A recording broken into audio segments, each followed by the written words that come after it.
All right, guys, welcome to another episode of the Fierce Wildlife Podcast. Welcome. It's been a great weekend. We finally got opening weekend. Yes, of it hunting was. season. It was awesome.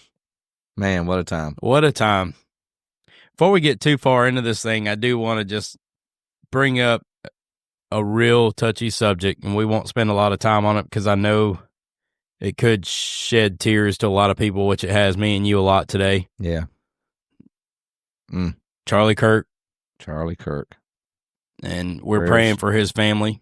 Man, what a terrible thing. I mean, I don't even know what to say. I mean, don't it's either. one of those things that just happens in a lifetime that you just really don't know how to take it or how to respond it. And sometimes it don't even feel real. And with social media today and what you can actually see and view and hear, you get it a whole lot quicker responses than you used to years ago. And I mean, back when 9/11 hit, which is coming up tomorrow, it brings back a lot of memories and stuff. But, when that happened, it was one of those things that just looked back and thought, oh my God, is this really happening right now? And that's the way it feels for me. I mean, it feels like 9/11. And it feels like a then it terroristic hangs on. attack. It just hangs on. It don't want to let go for a while, a long time. Mm-hmm. And Charlie Kirk will be remembered for sure for what he was trying to do and make a difference in the world. Yep. And what a strong, powerful man. I can't say a whole lot about it because I'm going to be teared up here in a minute. I know. But prayers to his family. Lord, thank you for letting him be here on this earth, this little minute of time that he was able to stand here and try and make a difference in the world. Yep. And a good difference. Yep. And something that the whole world could actually stand a lot more of. Yep. And we appreciate what he's done and how he sacrificed his life for Jesus and our country. Yep. And what a difference he's made in this world in my life by watching and listening to him some myself. So I don't really want to get into it any more than that, but thank you for your sacrifice. Yeah. No, I agree. I mean, and it's like we were talking about earlier, it talks about, the Bible even talks about those who lose their life for me, will get a seat next to me.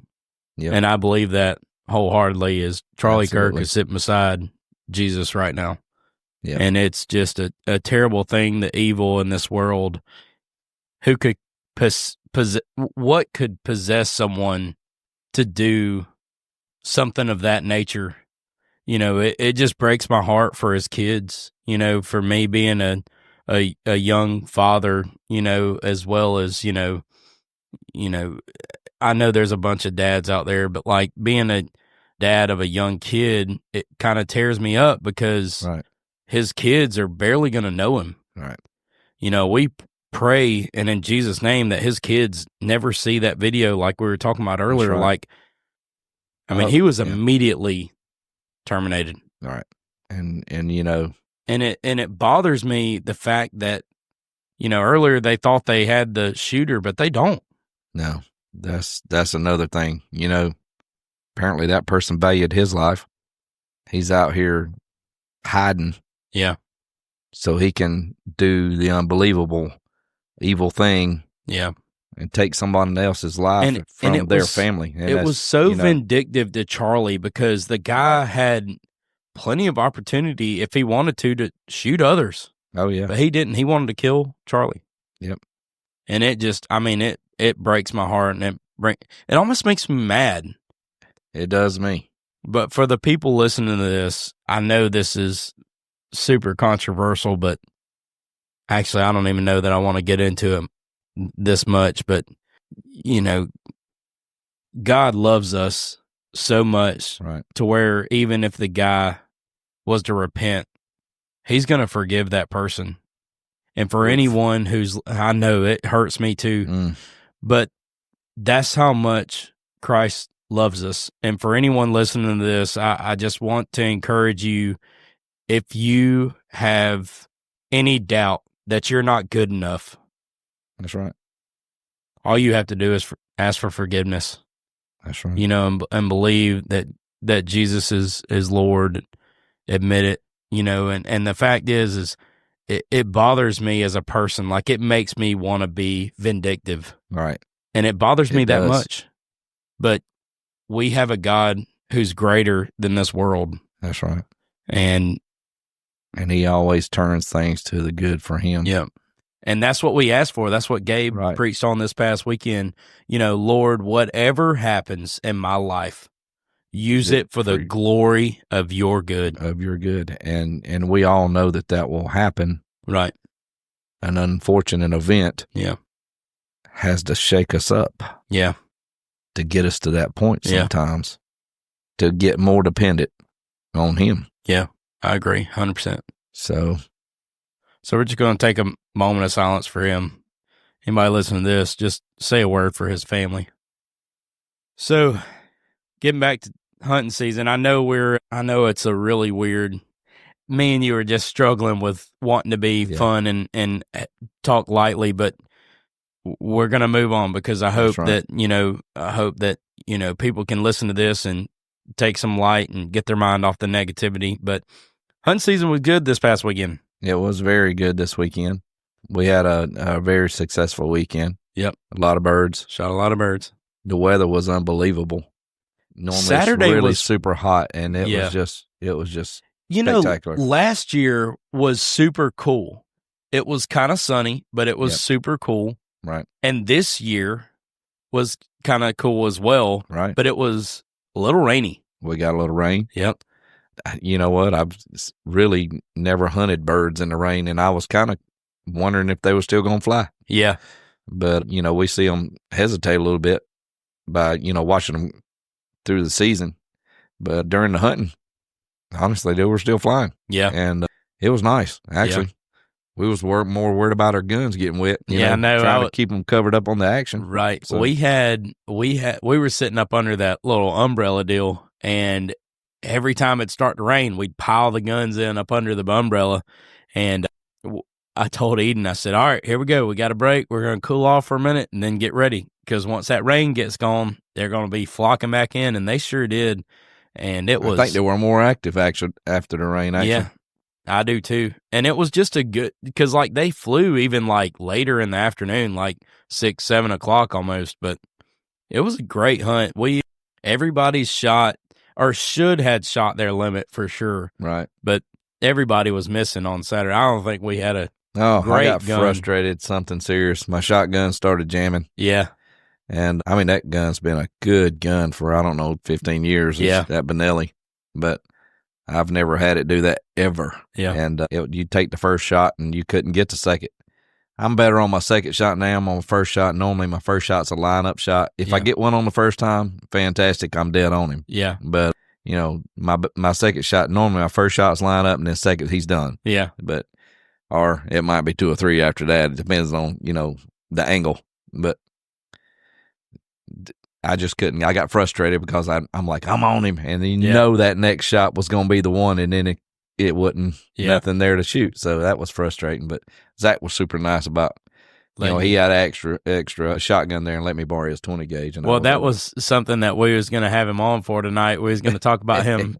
He got him a 410 and first year shooting 410. Yeah. He enjoyed it. He did. He did good with a 410. Yeah.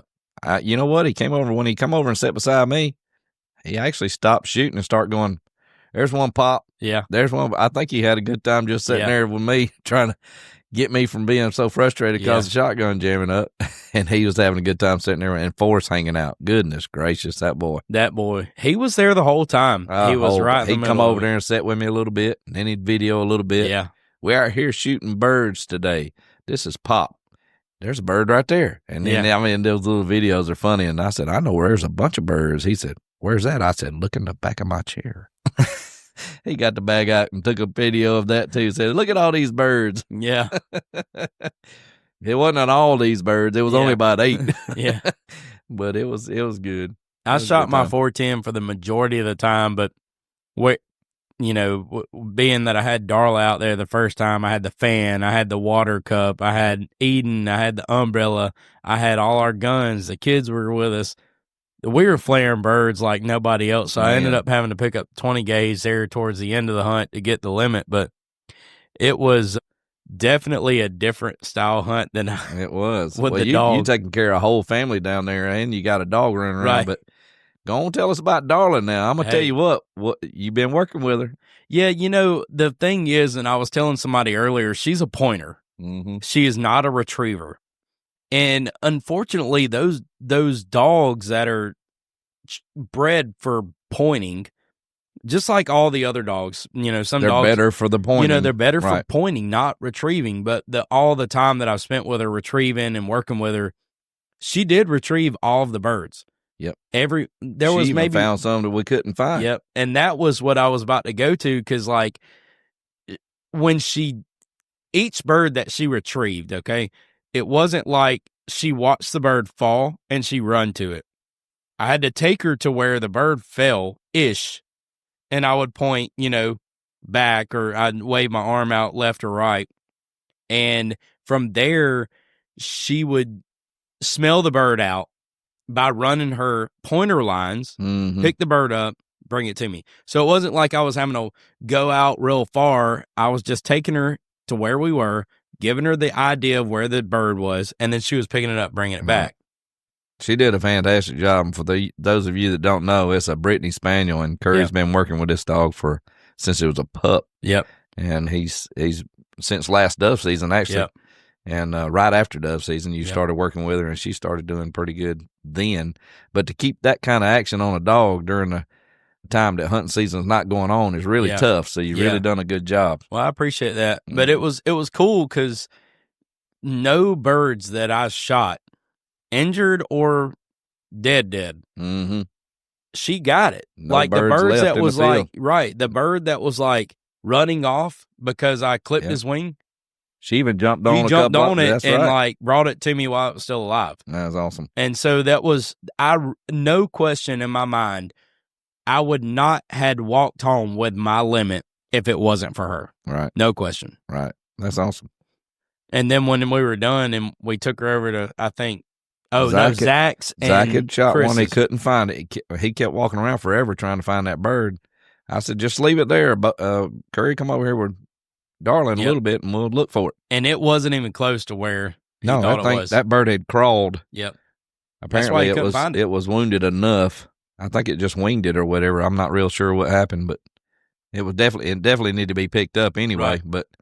But I will say on Sunday, she did frustrate me a little bit. Yeah, because the birds weren't flying as good on Sunday, and there was one point where a bird landed right beside my Ranger at the wood line, and I'm like pointing, Darla, go here back. I'm like, and she goes over there. She's like in play mode. Right.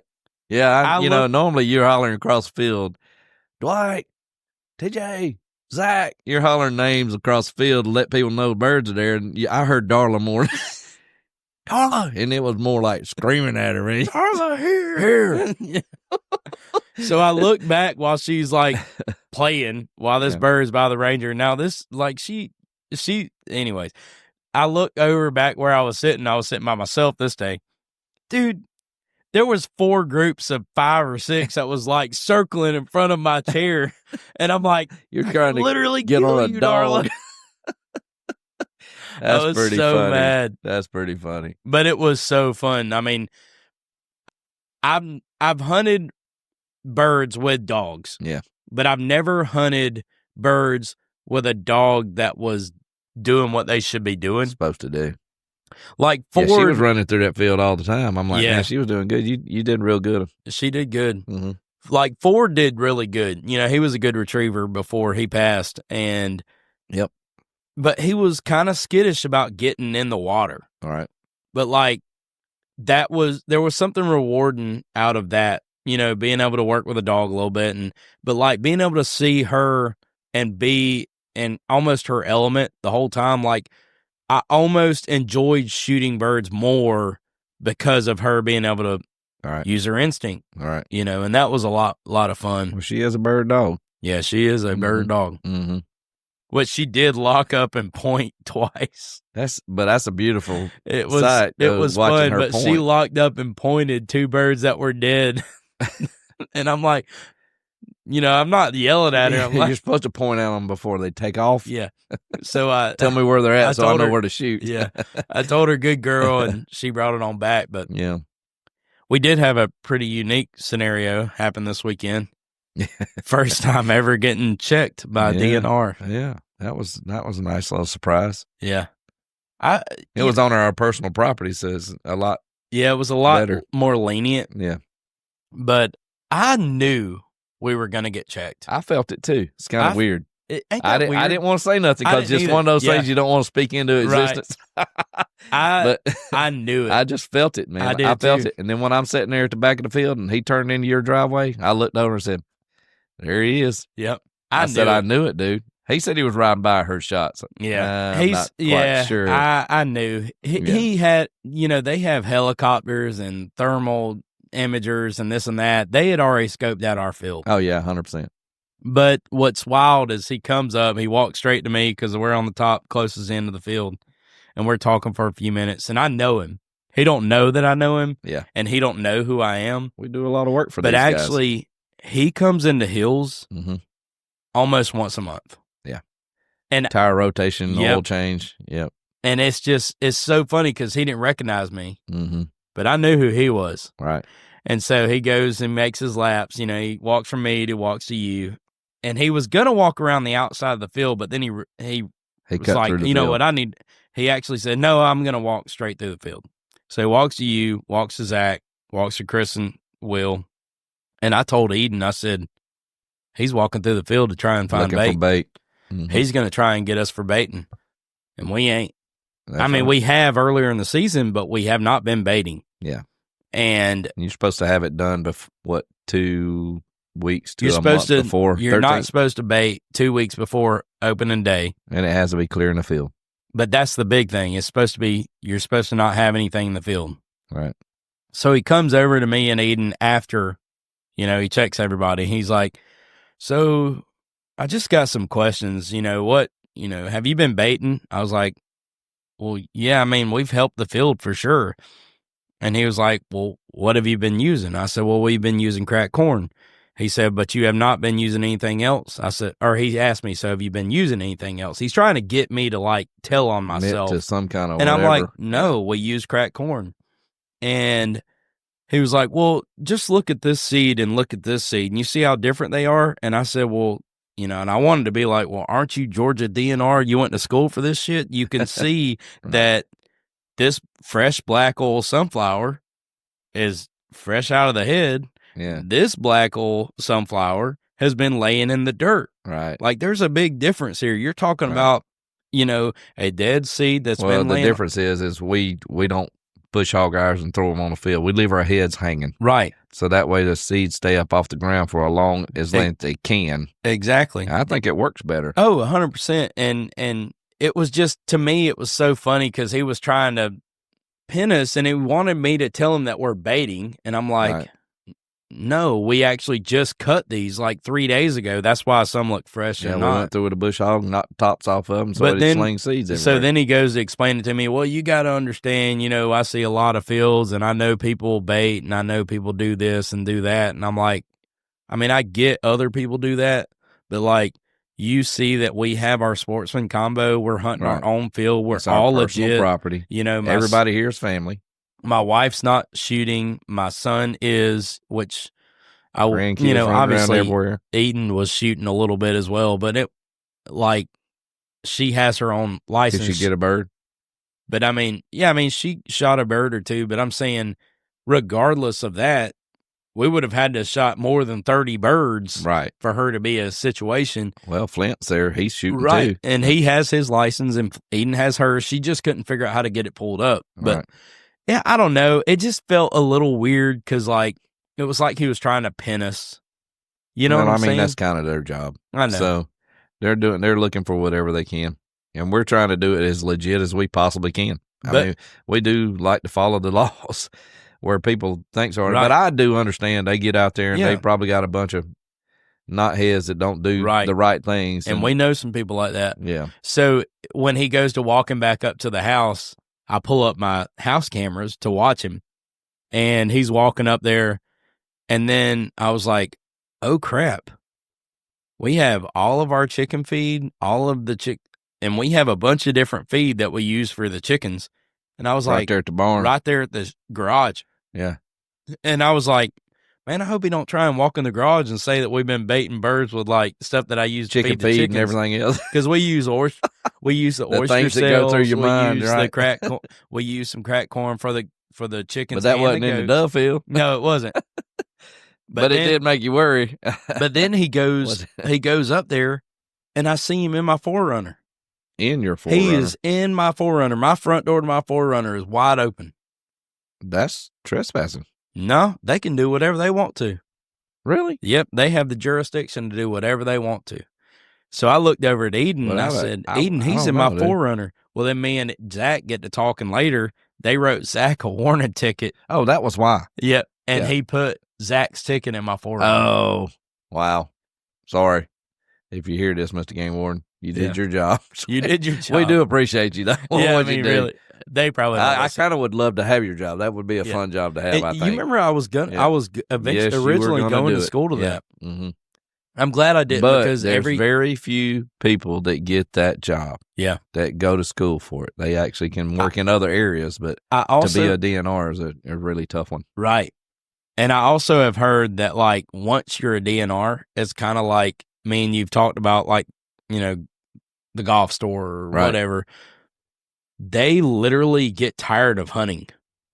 You know what? They're in the woods all the time. I could see that. They're on the lake all the time. They're in the woods all the time. They're walking around. Like, they don't get to hunt. During hunting season, that's their busiest time of the year. Well, yeah, I get that. Well, old Josh Fish has helped us out with some stuff. He's on the water and doing kind of game warden type things all the time too. So yeah. But he still loves it. Yeah. I don't know. I guess it depends on who the person is. Yeah, it probably does. I mean, it probably something to it or not, but yeah. I wonder how their shoot went this year. I bet it was good. Which is weird because, but I guess about 3 weeks ago, we had a ton of birds. Mm-hmm. I mean, a ton. Yep. And then about a week ago, they well, not a week ago. It's been about a week and a half ago, 2 weeks now. They just disappeared, like gone. We was wondering if we was even going to see any birds on the field. And then that bush next thing you know, the bush hogging, it go helped. out there slinging them they were there. Sunflowers and cutting everything down. Yep. It worked out good. Which I did find out. So a black crow flew right over me, and the rest of the group flew over, and I shot the black crow, and the game warden saw the crow there, and he said, "You got you a black crow?" I said, "Yeah, I sure did." He said, "Well, it's not season for black crow." And I said, "Well, I didn't even know there was a season for black crow. I thought crow was all year long." Right, yeah. You could shoot them anytime if they're a nuisance animal. And he said, "Well, they are a nuisance animal if they're getting your crops." I was fixing to say they're on our personal property. So he said, "So I can't do anything about it, but there is a season for them." So I guess I didn't realize that. I think there used to not be a season for them, kind of like coyotes. But like, I don't know. It's one of them things like bobcats. Right. To me, like, they're a nuisance animal. Right. People need to kill them. Yeah. But their season is only January, I think, or maybe February through March or something like that. I think it's only like a month. Trapping season when we trap. And I try to, like, I guess I would like to be on the board when it comes to making that decision, because the fact is you don't get to see a bobcat very often. No. Those are very rare. They're very, what would you say, prudent to the turkey population. Like that. Yep. And they need to be eliminated. As bad as coyotes, as bad as raccoons. Yep. And the fact is if I could say bobcats were all year long, I would say it, no question. Yeah. We still got bobcats around here, but since we've thinned them out a little bit, now we got a turkey population. Right. And now we have a turkey small we're managing all animals around here. Right. And so, like, the bottom line is to me, like, obviously we need buzzards. That's a very big deal around this area, because there's a lot of animals dead all the time. That's right. But there is a bunch of animals that need to be taken care of to help the wildlife preserve. Right. That's right. Period. Absolutely. That's a just, definite. Because bobcat's good for nothing. No. Nothing eats bobcat. They literally eat everything else. Yep. Literally everything. Yeah. So if you're putting the work in to get rid of possums and raccoons and all this and that, then you should be able to kill bobcats whenever. Yep. If you're getting rid of raccoons and possums. I think their favorite food is a bird. Right. So, you find them in trees and all other places. They're hunting birds. Well, it's just like Lane up here down the road. They have a quail habitat in their conservation deal, whatever their property is. I think they call it plantation or something. Mm-hmm. But if they had no bobcats over there, their quail population would probably be doubled. Right. Matter of fact, we haven't been trapping over there. Yeah. Probably need to put some cameras out and maybe set some stuff up and try and help Lane with that, actually. I agree 100%. Because, I love seeing those quail running around. Hadn't seen those a lot. Back when I was young, we seen a lot of quail. A lot of whippoorwills or bob whites, man. Well, we had a woodcock fly over our head the other night when we were Sure cleaning did. birds. Yep. And to everybody me, got giddy. Right. And to me, our property where we adjoin over there, I've never seen so many woodcock. Oh, yeah, it's a ton of them. Than them. over there. Yep. And I can guarantee you the reason we're seeing them even more now is because we're killing the bobcats. No question. That's what's eating them. And I don't want to get too much on people get rid of your, nuisance animals, but I do think it's very important. I do. Yep. It's important. But we do have deer season coming up this weekend. Man, yeah.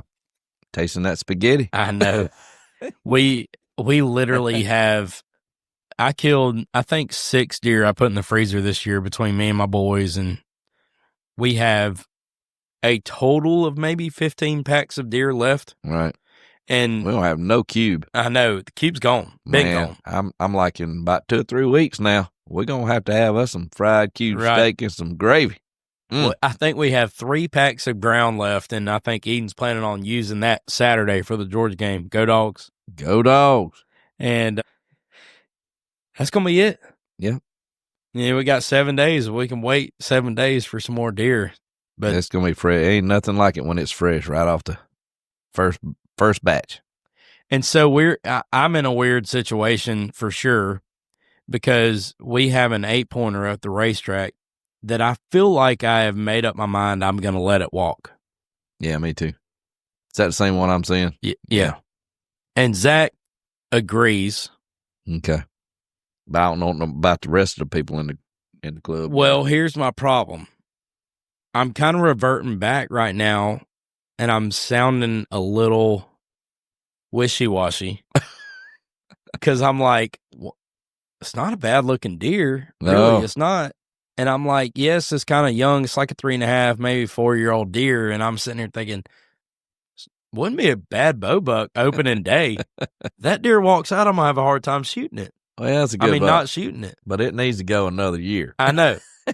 At least. But now I'm sitting here thinking, okay, yeah. if I do that, because I know me. Right.